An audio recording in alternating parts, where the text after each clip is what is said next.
Hi, everyone. Welcome to the Secret to Living the Good Life show. Our goal is to introduce you to people from all across the world so that we can learn from not to make some of life's common mistakes in our faith, our family, our finance, and our fitness. I mean, making these mistakes in these areas can really hurt us from living the good life as we get older. So, and for today, we have an entrepreneur, we have a coach, we have an author, and also a speaker. He's also a real estate agent. The book he wrote is called Your Profound Success: 7 Powerful Ways to Skyrocket Your Business Using the Internet. So guys, here we have Amit Ambegaonkar. Amit, welcome to the show, and correct me if I say your last name wrong. Please help me to correct it right, and I'm sorry. Go ahead. Not a problem. Thank you, Ray. Thank you. Yes, and my name is Amit Ambegaonkar. And thank you for having me on this particular show. That's amazing. Great to talk to you in person on this platform. It's really great to be here. Thank you. So Amit, I'd like to ask the question first. Are you living the good life in your faith, family, finance, and fitness? Yes, at this point of time, yes. Perfect. Good. So we'll go right on into get some secrets out of Amit, and the secret's let's start with your faith. I know you're a busy guy. I see you're doing recording in your car. You're doing anywhere you stop, you can do a little recording, which is pretty cool. I like that. I wish I can get to that level. You're pretty cool. So why don't you tell us a secret? How do you put everything together with faith in play to control your path? That's a great question, Ray. So one of the things that I do believe, and this comes out of from the question itself that you asked me about faith. Like I have this faith that is on which I don't have any doubt on. Is I have a faith in myself that I can help people. And that faith is so powerful that it does not stop me from communicating out, from doing videos in the car. I'm not looking for that perfect video to be created, that audio to be there, the lights to be perfect and all that. No, because my intention is so clear that all this video or all this communication or all this communication out that I'm doing is somehow helping someone who is in need of this particular message. Right. So that's the faith. If I start with that faith in mind, that I'm not doing it for myself. I mean, it's not the intention that I'm going to make $1 million by creating this video or this communication piece, but somebody somewhere sitting in some part of the globe is going to benefit from this. That's my faith, and that's how I communicate out. So that's pretty neat. That's pretty neat. And everyone has see faith differently, and like you have a different spin to it, and that's pretty nice. So thank you for sharing. Now I know you have a good family around you. I always see you with your family as well. You guys holiday a lot and all that good stuff. So how do you place your family and able to get all this stuff done? And what are your values towards your family in order to make sure that you nurture your family as you get older, to make sure that you have them with you in order to live the good life? Do you see it that way? That's amazing. That's a great question, Ray. And I'll try to answer the question from my viewpoint as a father, because I do believe that everybody in the family has their own role that they need to fulfill. So even if I am this awesome father and this great dad from my viewpoint, my kids, my wife, Swapna, who's an amazing person, it is important that they also fulfill their own hats, their own roles in the family. And that's how the whole family as a whole performs better. So it's not just one person doing amazing in the family and everybody is doing not so good and the family will still prosper. But there needs to be an understanding between the family that everybody has the choice of making their own decisions. And that's something that we, like me and my wife Swapna, we've always incorporated in our family. Like even when our children were really small, we never made a point to invalidate them saying, oh, you know what, you're too little, you cannot make that decision. We always given them option. We've explained them. We've done a lot of education to them that this is what will happen if you do this. This is what will happen if you do that. Like my role is really to guide them through the process. And then I allow them to make the decision once I know that they have a clear understanding of the manifestations that they are going to get by taking that route. Right. And then it's my role to, cultivate their whatever potential they have in order to make it to the best possible level that they can reach. Very So good. one of the major values that we share in our family is we allow each other to make their own decisions. We don't impose decision on ourselves. It's not because I'm the dad, I will make all the decisions in the house, right? Or, if my son or my daughter wants to do something, there's always a conversation that they have with us. They discuss the pros and cons because they know that they are at the liberty of taking their own decisions.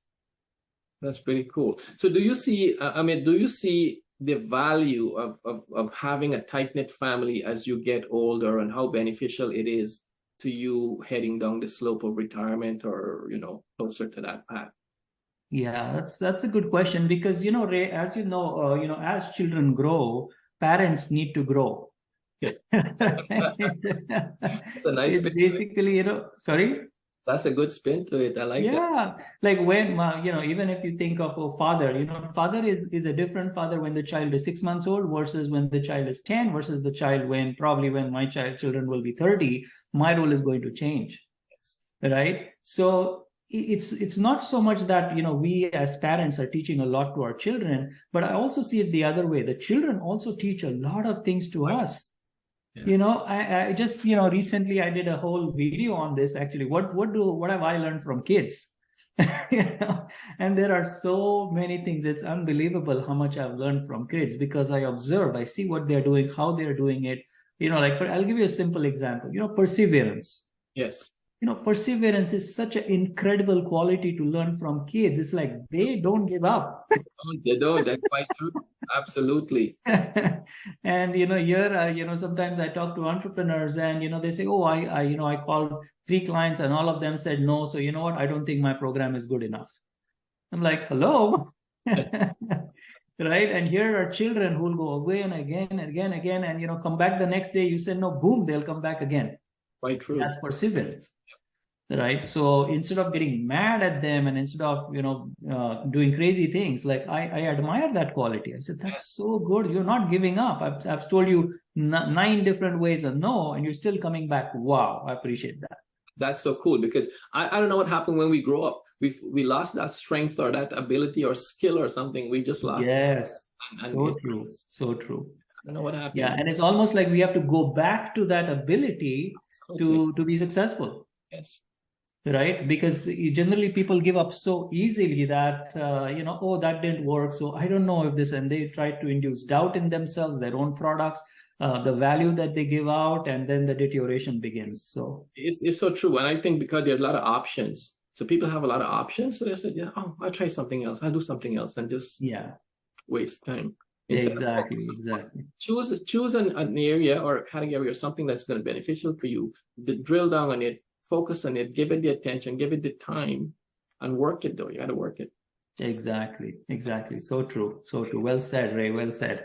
So, is there anything you want to share to my community, your website, or so you can take a minute and you can talk about you and where people can find them at? Of course, we'll say it at the end, but you have a chance now to say something. Sure. Yeah, definitely. So my main goal is to help people be successful, be financially stable, even if they are working as employees. But if they are entrepreneurs and if they're small business owners, that's the best area that I can help them with. And one of the area that is key of growth of any business is money. So what I recently did is I actually wrote a book on the truth about money, because believe me, there are lots and lots of false beliefs that people have about money. And this came through me through all my one-on-one coachings and trainings that I do. When I talk to people in my coaching seminars, people come up with these ideas and no, that's not true about money. So what I decided is I decided to write a book on it. And I actually ended up writing an ebook on it. So it's not a full-blown physical book, but it's an ebook. And anybody who wants that ebook can get that ebook for free on my website. You go to just this special link. It's called yourprofoundsolutions.com/money ebook. Okay, so we'll put that at the end of the show on my slide at the bottom when we post it. Yeah, exactly. And this ebook basically gives out a lot of information about how money works, what exactly money is, how they can make more of it. Like, it's just an incredible book. It's a small read. It's a very easy read. but it opens up some of the channels that probably got blocked as a child, growing up as an adult. It just helps a lot of people. So there it is. Good, thank you. So Well, we're at halfway mark. So what I'm going to do, I'm going to leave finance for the end because you are on the finance. That's a little more of your strength. So I'm going to go fitness. Now, with all of that's taking place and life is taking on and all of that, how do you foster, do you believe, do you see how fitness plays an important role as you get older in order to live the good life? Are you a fitness guy or how do you do your thing?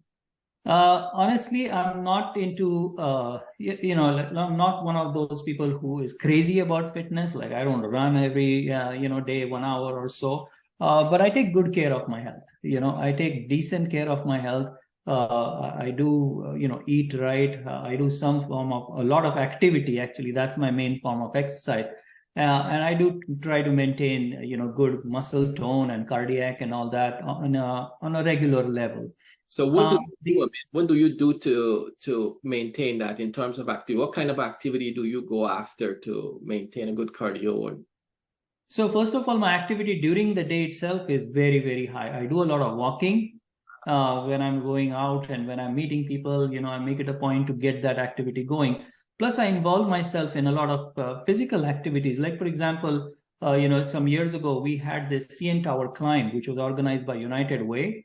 And I used to always take part on it. I mean, these are 167 stories, So our company, Your Profound Solutions, we took that initiative and we said, you know what, we'll gather the funds for United Way.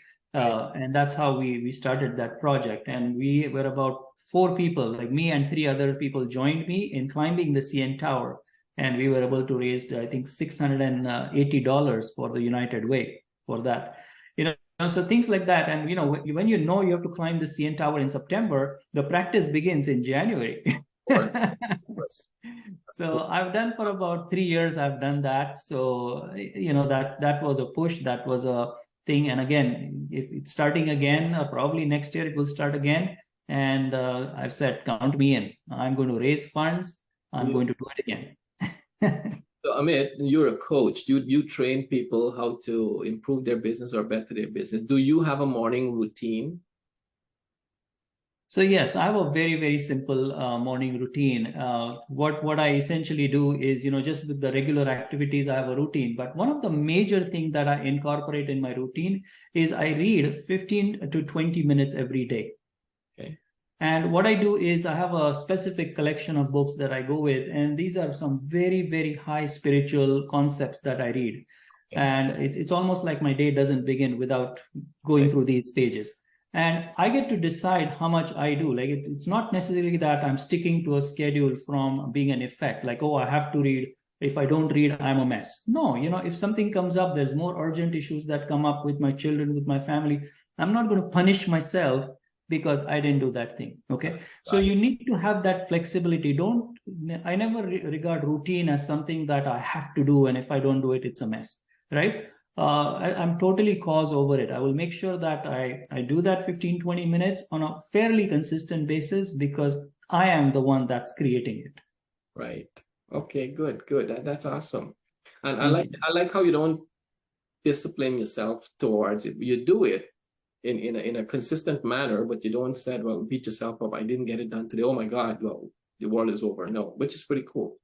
Exactly. And that's the thing why people drag themselves down, right? They don't validate themselves enough. That's one of the major reason of deterioration in a lot of people. But you're doing awesome. Like, once you're doing even a tiny little thing for others, if you're doing something for the family, validate it, make sure that you give yourself some credit for doing it.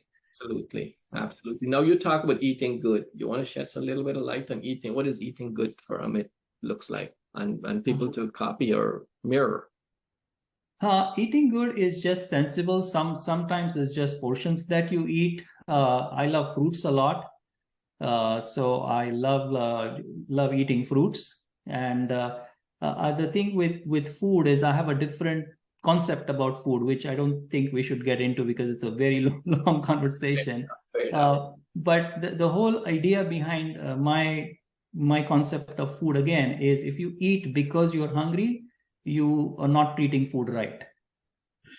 Okay, so you eat because you want to enjoy that food. You want to have, that flavor. You want to feel good about eating food, not because, oh, my stomach is growling and my body will become weak, so I have to eat. You will see that that's not the correct way. Not attitude is not correct about having food. That's true. You savor the food, you're able to feel all the taste and get all the taste of the food and able to and relax and eat it instead of just woofing it down and hurry to go out and just you don't even know what you eat just now. That's Correct. Exactly. good. Thank you. Thank you. So just Welcome. and anyone else listening, please subscribe to our channel, leave a comment below, anything whatsoever we can get other people on and you would like to find out or ask any question, please feel free to leave that comment. And thank you for your subscription. So Amit, we'll go to your topic, which is finance. So I think, and I'm going to ask you, what are your takeaways on finance as you head towards retirement in order to live a good life as you get older? Because that's an important thing we need to get along with us too. So what are your take on that? Absolutely. Now, there's one thing, Ray, I'll tell you, my concepts about finance changed drastically about 13 years ago when I read this book called Rich Dad, Poor Dad. And that book gets talked about a lot. And, you've heard probably real estate investors talking about it, people who want to go into real estate talking about it. But there is a phenomenal basic concept that the book teaches, which is about money. And that concept is something that I've taken on, and I've been working on that concept. Whenever I do my coaching and training, I'm emphasizing that concept for my students to understand. And the whole concept is that you have something called as money that you're generating actively. So when you're working, some amount of money is coming in because you're working. Right. But when you stop working, and the question that you asked me is about retirement, that's why I'm focusing there. There is going to come a point where you retire, right? If you decide to retire at all, right? Like I never plan to retire. I'm going to work all entire life. I just love what I do, but that's a different topic. But if you do decide to retire, the whole concept is the money that you're generating through either your investments, through your real estate, through other sources that you have invested should be able to fund your expenses. The whole concept of this is so powerful. Like if you just understand, if you calculate this, that, okay, what are my expenses and how much of it am I generating if I stop working today? And if you're not generating that income today, that's fine. That's like everybody has to start somewhere. But you need to look at that number and work at increasing that number almost on a daily basis. That how can that number start to go up so that when you reach a point where your income, and I really don't like to call it, Ray, passive income, because passive sounds as if you're not supposed to do anything and just money coming in and all that, Yeah, exactly. So, but there is some amount of money coming in and you are enjoying your work. If your intention is to retire, then you should see that those two numbers match each other. And that's the whole reason, Ray, why I got into real estate, because I see real estate as a major component related to finance. That's where people have this opportunity to invest in real estate, and the money that starts to come in, if they invest it right with the right realtor, then they can be guided to do a proper investment strategy. Quite true. Quite true. That's smart. So from the book Cash Flow Quadrant, I thought you were going with the cash flow quadrant. Yes. Exactly, book, the 4 quadrants and how we move the money around there. And that's what I took away from that book, right? Nice. That was a very good learning for us in our home, and we tried to work on that, right? Yeah, absolutely. But that's good. So listen, each aspect of our conversation, our faith, our family, our finance, and our fitness, what I'm hearing from you, it's critical as we go down the slope of retirement. Am I right? Yes, so true. And all 4 needs to go together, because if you start to separate one from each other, or you think 3 is strong and 1 is weak, and you forget the weak one, then you're going to be hurting somewhere along the line. So it's imperative that as we plan and think about it, and retirement should be a conversation or a thought in everyone's head. I don't care how young you are at that point. You need to, something should trigger somewhere along the line that one day, it's going to come. And then what am I doing to nurture myself towards that thing in my faith my family, my finance, and more so my fitness. Because a lot of people get older, of course, as we all get older, but how much of them spend it time to actively look after their health? Actively is the key word, to take care of their health. Mm-hmm. That's not happening with a lot of people today. Absolutely. Absolutely. And one of the things that I just realized, Ray, when you were talking about this is these 4 factors that you have put together, the 4 F's that you mentioned. I really love the concept, because the thing is, if you look at these 4 factors and how critical they are for a person's success, or even just in general, their well-being, one of the things that people need to understand is, if you put these 4 things at a certain level and you say, you know what, my finance is right here, my fitness level is here, my family is here, and let's say my faith is here, right? The amount of success that you are going to have is where your lowest F is. That's right. And this is crazy. Like, you would think, oh my God, I'm so doing amazing in terms of my family. Yes, my finances are maybe not that great as here, but my family is doing amazing. So I should be successful at this level. Right. But unfortunately, it does not work that way. Don't work that way. Quite true. Yeah, it's really fascinating. So you need to, that's why, like, I 100% agree, Ray, all 4 needs to be brought up, and you cannot ignore one, because think of it like your family is doing amazing, but you don't have enough income, or you have this enormous income, but you're not happy with your family, your son, your daughter, your spouses, it's not happy. You're not going to be a happy person. Quite true, because something is take your attention away, your focus. My wife put it nicely. It's like 4 wheels in a car. If one is flat, you ain't going anywhere, right? So true. So true. Totally. But okay, Amit, thank you very much for your time. It's an honor to have you on my show. And once again, if you want to say anything before we end this conversation, please feel free. Thank you, Ray. Thank you. One of the things that I teach and that I train about when I'm talking to entrepreneurs about the value that they bring in business, it's a very, very critical component part of how much money they are going to make in their business. They always need to think about the exchange that they are creating with their clients, because the money that you receive as a return, the sales that you make in the business, are for the value that you're giving to your client. So if you give more value to your clients, if you give this incredible value that the people think that you're going to do X for them, but kind of X was just the beginning. After that, you keep giving them more and more and more. You are never going to be short of clients. It's a very, very powerful concept, and it's about giving in terms of giving more than what the client expected, creating these wow experiences for them, and you will have a flow of client beyond imagination. You need to understand some basic concepts about money, and that's why I'm sharing this book. You can download it for free. Just go to my website, yourprofoundsolutions.com/money ebook, and you can download this money ebook for free. Wow. Thank you, Amit. And that's generous of you to do that, to put those material out there. And you know what? A lot of people, a lot of us need that information. So thank you for making it an easy read and a simple read. That's key, because if you want me to read them, I need simple read, right? So, thank you, Ray. So thank you very much again. Thank you for my audience, I'm asking, please subscribe to our channel. And if you want to live the good life, keep following our show. Please focus on your faith, your family, your finance, and your fitness. And I assure you, it will, and bring those levels up, like Amit rightly say, and you will live the good life as we get older. So thank you, Ray. Wonderful evening. I totally appreciate you inviting me for this show and the incredible value that that you bring to this universe. Because before, when you invited me, I looked up your page, I looked up some of the interviews you've done, and the value that you're giving out just for the goodness of your heart, oh my God, it's incredible. So I would encourage you to please keep doing that. You are changing the world, one person or maybe 100 people at a time, and you're doing an incredible job. So I'm thankful to you for being such an awesome person, Ray. Thank you, Amit. Thank you very much. Much appreciated. Thank you. All right. Have yourself a wonderful evening. Thank you. Thank you. You as well.